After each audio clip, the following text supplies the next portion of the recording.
Hi guys and welcome on GSM-ABC YouTube channel. In this video I will show you how to add more RAM memory on Xiaomi Redmi phones.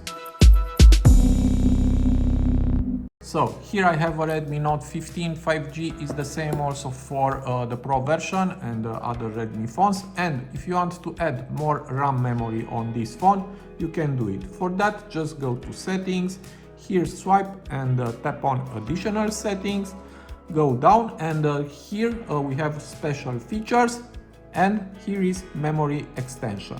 Tap on it and now it's set on 4 gigabytes, but you can set on 6 on 8 gigabytes. So use this feature only when there is enough storage space available on your device. And to do it, tap on 8 for example, tap reboot. Now you need to wait until your phone will restart. And now I'm back. And if you go on your phone to settings, additional settings, and tap on memory extension, as you can see now we have 8 gigabytes.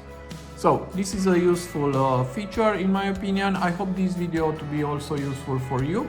If you like my type of content, you can subscribe to my channel and see you to the next videos. Have a nice day.